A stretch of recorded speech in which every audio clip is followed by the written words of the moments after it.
स्वागत है बच्चों आप सभी का basics with Kundan sir YouTube channel में। आज हम चैप्टर 3 को डिस्कस करने वाले हैं। ये जो वीडियो है ये चैप्टर 3 का पार्ट थर्ड होने वाला है। पार्ट 1 में हम A1/A2 B1/B2 C1/C2 वाले जो कॉन्सेप्ट है उस पर क्वेश्चन कर चुके हैं। वहाँ से 1 या 2 नंबर का ऑप्शन वाला क्वेश्चन पूछता है। पार्ट 2 में हम लोग ग्राफ वाला क्वेश्चन कर चुके हैं और आज के वीडियो में हम विलोपन विधि सीखने वाले हैं। यहाँ पर क्वेश्चन नंबर आप देखिएगा कि 3.2 का 1 नंबर में 6 को क्वेश्चन दिया हुआ है। ठीक है, इसमें प्रतिस्थापन विधि लिखा है, लेकिन एग्जाम हॉल में वो नहीं लिखता है कि कौन सा विधि से बनाना है, प्रतिस्थापन विधि या विलोपन विधि। तो बच्चों को सबसे आसान लगता है वो विलोपन विधि लगता है, तो हम विलोपन विधि से ही सारा क्वेश्चन को सॉल्व करेंगे। ठीक है, विलोपन विधि बहुत आसान है। प्रतिस्थापन विधि थोड़ा थोड़ा कभी कभी कैलकुलेटिव अधिक हो जाता है, इसमें थोड़ा कैलकुलेशन थोड़ा कम पड़ता है विलोपन विधि में, इसलिए हम विलोपन विधि को ज़्यादा प्रेफरेंस देते हैं, बच्चा भी ज़्यादा इसको सीखता है। ठीक है, तो पहला क्वेश्चन हम विलोपन विधि से देखने वाले हैं। ये 2 क्वेश्चन दिया रहेगा। पहला को हम समीकरण 1 मान लेंगे, दूसरा को समीकरण 2 मान लेंगे। देखो अब यहाँ पर विलोपन मतलब क्या होता है कि गायब करना। विलोपन मतलब क्या होता है, गायब करना। तो हम यहाँ पर विलोप करेंगे किसको, या तो x को विलोप कर सकते हैं या फिर y को विलोप करेंगे, गायब करेंगे। तो अगर तुम x को विलोप करेगा तो तुमको करना होगा समीकरण 1 - 2, तब यहाँ पर माइनस लगेगा और x कट जाएगा। लेकिन यहाँ माइनस लगाने से बढ़िया ये एगो प्लस एगो माइनस है, तो माइनस नहीं करते हैं, क्या करते हैं, जोड़ कर देते हैं। तो ये अपने आप तुमको ज़्यादा माथा खराब करने की दरकार नहीं पड़ेगा, है ना, अपने आप हो जाएगा। समीकरण एगो प्लस एगो माइनस रहेगा तो हम क्या करेंगे, समीकरण 1 जोड़ 2 कर देंगे। ठीक है, तो अब देखते हैं आगे। x + y = 14 और x - y = 4। ठीक है, प्लस कर रहे हैं तो सिंबल नहीं बदलता है, प्लस है माइनस है कट गया, +y - y खत्म हो गया, x + x 2x और 14 + 4 18। x बराबर क्या आ गया, 18/2, तो 9। x बराबर कितना आ गया, 9। अब x का मान क्या करेंगे, कहीं पर भी तुम बैठा सकता है, समीकरण 1 में भी बैठा सकते हैं, 2 में भी बैठा सकते हैं, जिसमें हमको आसान लगेगा उसमें बैठा देंगे।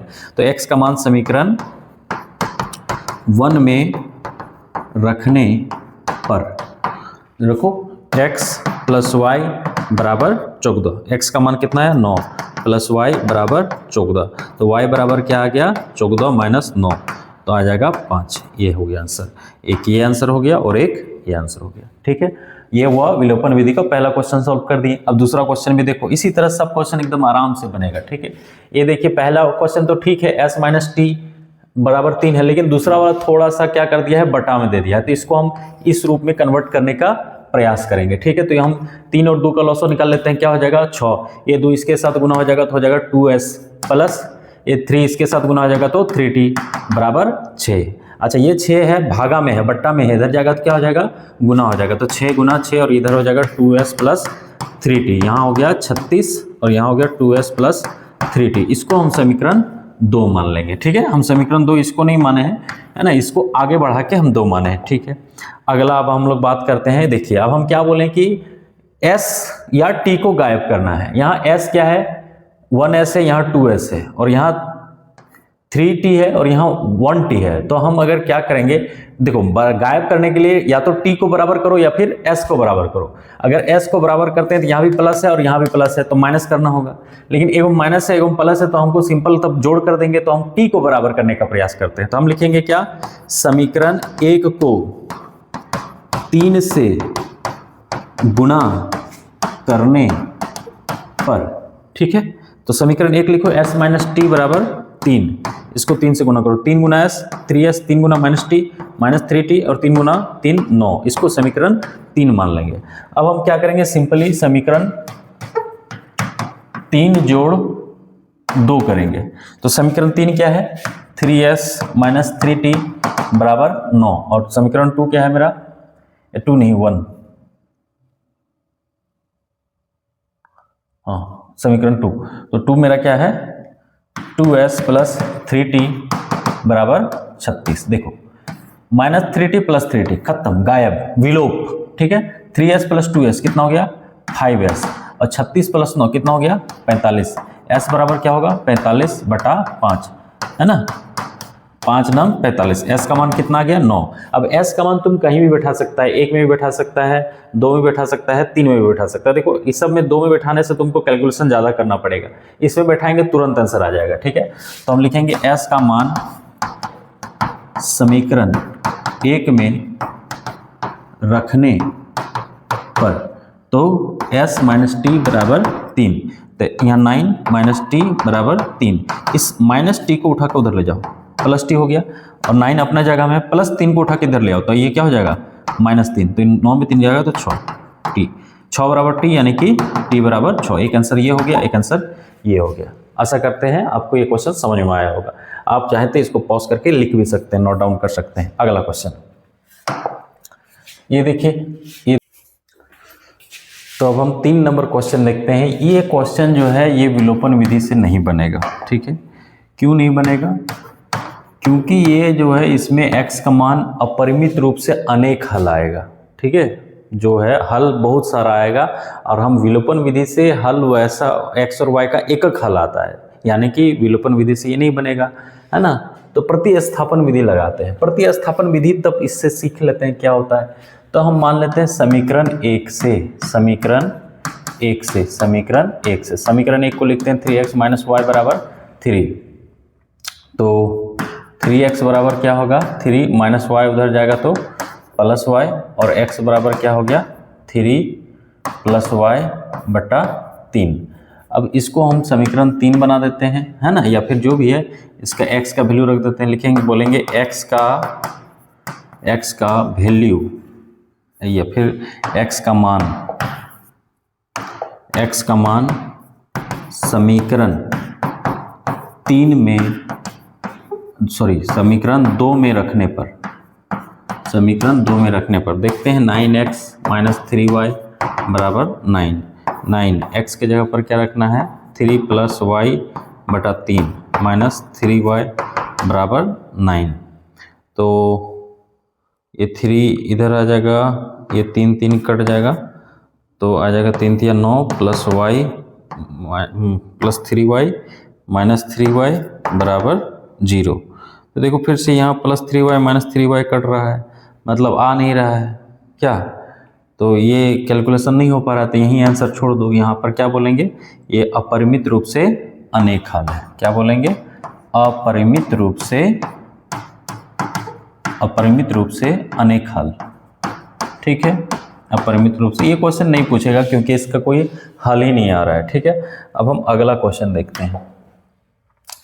देखिए यहाँ पर पॉइंट दिया है, पॉइंट देख के आपको प्रॉब्लम में डालने का प्रयास किया। हम सब क्या करेंगे, सबसे पहले मान लेते हैं ये समीकरण को लिखते हैं, है ना, 0.3y बराबर 1.3।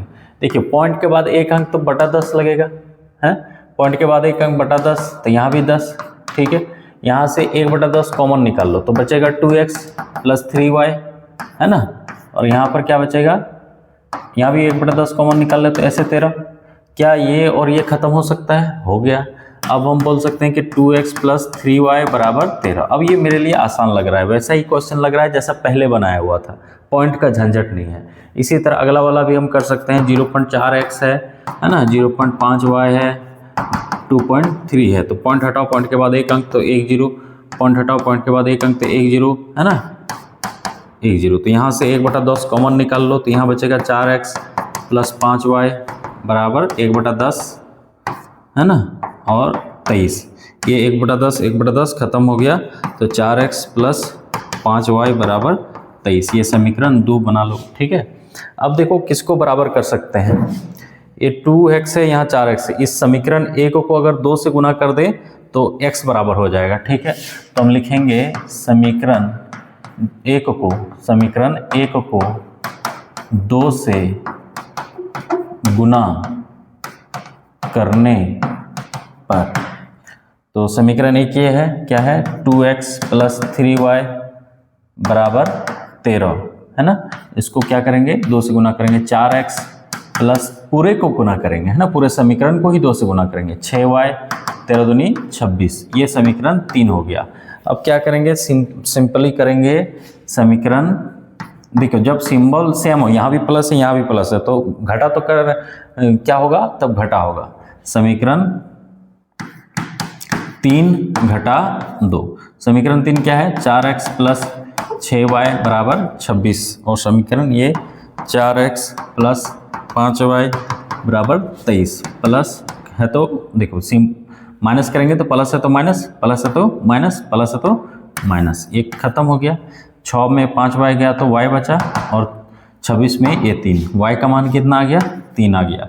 अब y का मान तुम कहीं भी बैठा सकता है, 1 में बैठा सकता है, 2 में बैठा सकता है, चाहे 3 में बैठा सकता है। तो हमको कहाँ आसान पड़ेगा? ये देखो यहाँ छोटा छोटा है तो यहाँ पर आसान पड़ेगा, है ना। 2x प्लस 3y बोलेंगे y का मान समीकरण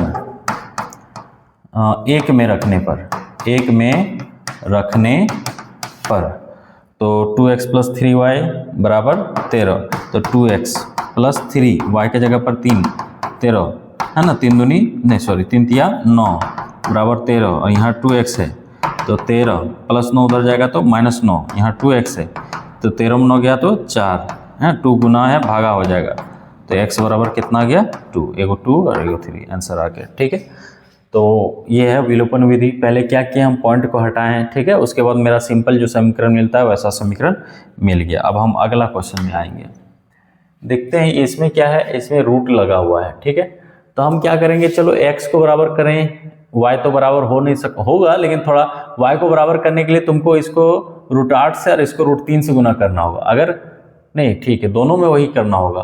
तो हम x को बराबर करना चाहते हैं, ठीक है, तो हम ये समीकरण 1 लिखते हैं, ये समीकरण 2 लिखते हैं। बोलेंगे समीकरण 1 को √3 से गुणा करने पर,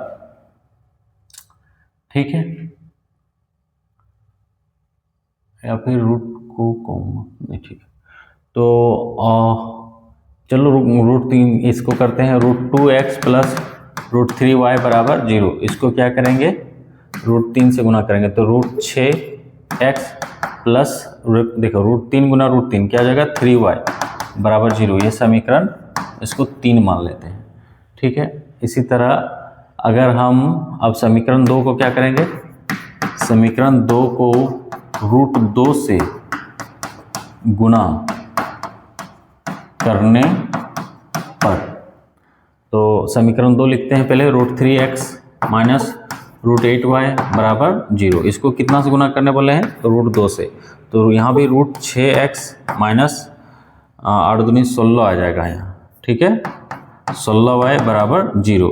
तो √6x देखो 16 को हम लोग क्या लिखेंगे, 4y बराबर 0। ये समीकरण 4 हो गया। अब देखो ये √6x, ये भी √6x, ठीक है, खत्म हो जाएगा। तो हम बोलेंगे सिंपल कि समीकरण 4 घटा 3, तो समीकरण 4 को लिखो, √6x माइनस 4y बराबर 0। यहाँ पर 3 को लिखो √6x प्लस 3y बराबर 0। तो प्लस है तो माइनस, प्लस है तो माइनस, है ना, माइनस, ये खत्म हो गया। ये कितना बचा यहाँ, माइनस 7y बराबर 0।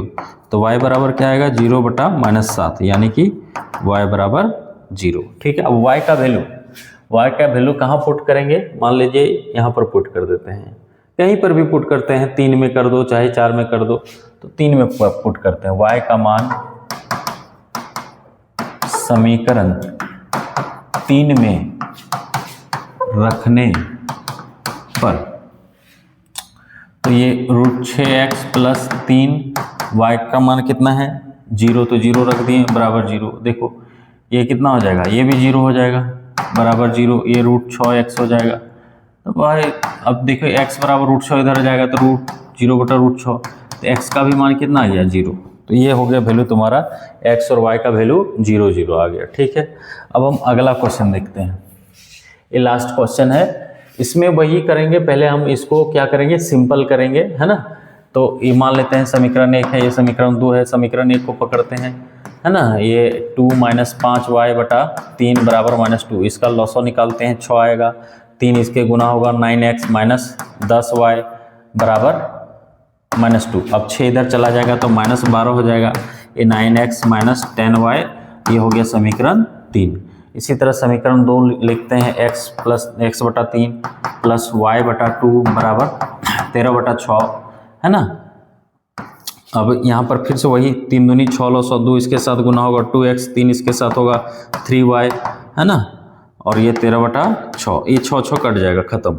तो 2x प्लस 3y बराबर 13, ये समीकरण 4। अब क्या करेंगे, देखो यहाँ 9x है, यहाँ 2x है, और यहाँ -10y है, यहाँ +3y है।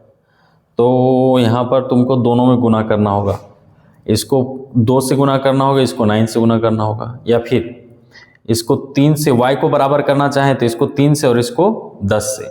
y को बराबर करने से क्या फ़ायदा है कि हमको जोड़ करना पड़ेगा, क्यों, क्योंकि एगो माइनस है एगो प्लस है, ठीक है। तो हम y को बराबर करते हैं, तो हम y को यहाँ पर 30 लाने के लिए समीकरण 1 को 3 से गुना करेंगे, और यहाँ पर 30 लाने के लिए समीकरण 4 को 10 से गुना करेंगे, ठीक है।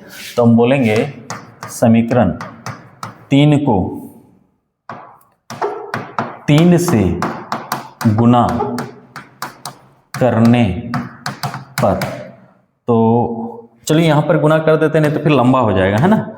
इसको 3 से गुना करो, 3 9 27x, ठीक है, माइनस 30y, और 12 36 माइनस 36, ये समीकरण 4 बन गया, ठीक है। अब समीकरण 3 को इसी में लिख देते हैं, तथा समीकरण 4 को 10 से गुना करने पर, 10 से गुणा करने पर, तो 10 से इसको गुना करो, किसको, समीकरण 4 को 10 से गुना करो, 10 दूनी 20x, ठीक है, और 10 दिया 30y, और 13 गुना 10 130, ठीक है। अब देखो सिंपल, ये माइनस ये प्लस है, जोड़ कर रहे हैं, है ना। 27 और 20 कितना हो गया, 47x, और यहाँ पर कितना आएगा 130, 4 10 में 6 गया 4, और 12 में 3 गया 9, तो x बराबर क्या हो गया 94/47, 47 दूनी 94, x बराबर कितना आ गया 2। x का मान तुम कहीं भी रख सकता है, कहाँ रखने से हमको आसान लगेगा, मान लेते हैं समीकरण 4 में रख देते हैं, ठीक है। x का मान समीकरण 4 में रखने पर, तो समीकरण 4 क्या है, 2x प्लस 3y बराबर 13, तो यहाँ 2x के जगह पर 2 प्लस 3y बराबर 13, 4 उधर जाएगा तो -4 हो जाएगा, तो यहाँ आ जाएगा 9, y बराबर कितना आ गया 3, ठीक है। ये आंसर हो गया, ये आंसर हो गया। तो इस तरह से 6वां क्वेश्चन हमारा बन गया 3.2 का 1 नंबर का 6 क्वेश्चन। अब इसके बाद 3.3 में है, वो 4 क्वेश्चन है उसमें, उसको भी विलोपन विधि से अगले पार्ट में हम बनाएंगे, ठीक है। देखिए बहुत आसान है विलोपन विधि, सिंपल, हमको एक चीज़ बराबर करना रहेगा, x को या तो दोनों समीकरण में बराबर करो या फिर y को बराबर करो, है ना, और उसके बाद प्लस करना है कि माइनस करना है। अगर तुम प्लस और माइनस, समीकरण 1 में प्लस है और समीकरण 2 में माइनस है और वो दोनों बराबर है, तो सिंपल क्या कर दो, जोड़ कर दो। और अगर समीकरण 1 में जिसको प्लस बराबर किया है वो भी प्लस है और 2 में भी प्लस है, तो फिर माइनस करना होगा, ठीक है। बस यही सिंपल ट्रिक है। अब मिलते हैं अगले वीडियो में। अगर आपको मेरा ये चैनल और हमारा मेहनत पसंद आ रहा है, तो आप अपने दोस्तों के साथ जो इस बार 10th क्लास का एग्जाम देने वाला है उसको ये वीडियो जरूर शेयर कीजिएगा। बेसिक्स विद कुंदन सर, धन्यवाद।